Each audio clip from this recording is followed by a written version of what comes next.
दोस्तों रॉबी वंश का नाम आपने शायद सुना होगा। एक पॉपुलर ट्रेडर हैं। इन्होंने एक बुक सीरीज भी लिखी है नेकेड ट्रेडर्स के बारे। ट्रेडर्स, ये बुक सीरीज काफ़ी पॉपुलर है। तो इनकी जो स्ट्रेटजी है, कैसे ये स्टॉक सेलेक्ट करते हैं, कैसे अच्छे स्टॉक को फाइंड आउट करके करके वहाँ ट्रेडिंग और से जो इन्वेस्टिंग है वो करते हैं। तो उनकी जो स्ट्रेटजी है वो मैं आपके साथ शेयर करता हूँ। पहले कैसे सेलेक्ट करते हैं शेयर्स को, स्टॉक्स को, उससे पहले बोलते हैं कि मैं किन चीज़ों को नहीं देखता, where I don't look for ideas. ठीक है, तो पहली चीज़ बोलते हैं कि इंटरनेट पर जो टिप देने वाले लोग होते हैं मैं उनसे दूर रहता हूँ। उनकी टिप्स पे मैं कभी भी स्टॉक को बाय और सेल नहीं करता। तो you can remember first point. Second point, bulletin board से मैं कभी भी टिप्स नहीं लेता। बुलेटिन बोर्ड से मतलब ऐसे न्यूज़ रिसोर्सेज हो सकते हैं, न्यूज़ चैनल हो सकते हैं, या फिर ऐसा कोई भी वे ऑफ इंफॉर्मेशन जो आपको न्यूज़ के फॉर्म में दे रहा है कि ये स्टॉक अच्छा है, ये खरीद लो। यूट्यूब वीडियो हो सकते हैं कि ये खरीद लो। इसके अलावा नेक्स्ट है कॉलम फ्रॉम गुरुज। ये इनका पॉइंट है कि जो गुरुज होते हैं ना, मार्केट एक्सपर्ट कहलाते हैं, जो अपने आप को बोलते हैं मार्केट के एक्सपर्ट हैं, टीवी पे आ जाते हैं, न्यूज़ चैनल पे आ जाते हैं, और वो बोलते हैं कि, या फिर जो न्यूज़पेपर होते हैं वहाँ कॉलम लिखते हैं कि फर्दर क्वार्टर में या अगले साल, 2 साल में, 5 साल में ये स्टॉक 5 गुना बढ़ेगा, 10 गुना बढ़ेगा, आप इसको बाय कर लो। तो रॉबी वंश बोलते हैं कि I never believe on such people. जो गुरुज होते हैं उनके कॉलम पे, उनकी टिप्स पे मैं कभी बाय और सेल नहीं करता। अब ये क्या करते हैं, where I look for ideas. वो बोलते हैं कि मैं कहाँ कहाँ आइडियाज़ फाइंड आउट करता हूँ और फिर उन पे रिसर्च करता हूँ। कैसे मैं स्टॉक सेलेक्ट करता हूँ, उसकी स्ट्रेटजी का पार्ट है। पहले बोलते हैं नेशनल न्यूज़पेपर राउंड्स अप।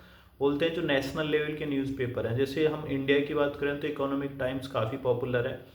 तो वहाँ ये बोलते हैं कि उनको कैसे, वहाँ से हम आइडिया कैसे लें, उसको थोड़ा डिटेल में बताते हैं। तो ब्रीफली मैं समझा देता हूँ कैसे।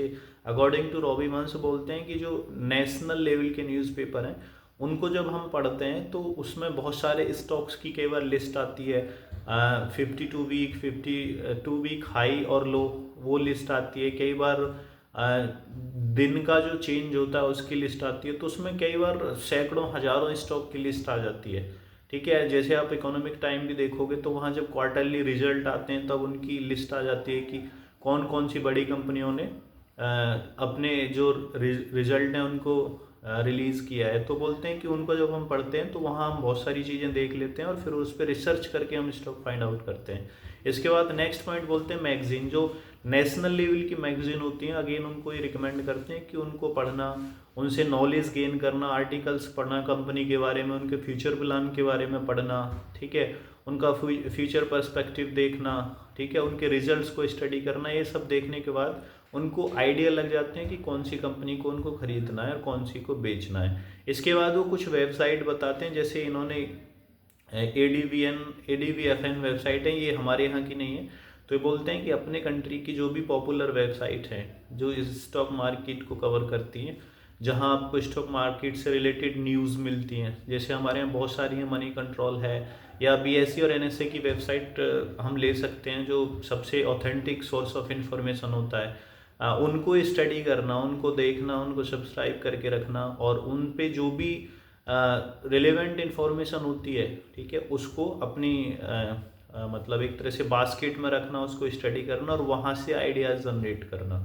ये बोलते हैं कि ये 3 मेजर सोर्स हैं स्टॉक को सर्च करने के, और मैं इन तीनों तरीकों को फॉलो करके ही स्टॉक सर्च करता हूँ। तो आप कौन सा वे इसमें से फॉलो करते हैं, कमेंट करके शेयर कर सकते हैं, ताकि दूसरे लोग भी उसको फॉलो करें। और अगर वीडियो आपको थोड़ी सी भी हेल्पफुल लगी हो, थोड़ी सी भी अच्छी लगी हो, तो लाइक ज़रूर कीजिए और शेयर भी कीजिए। Thank you.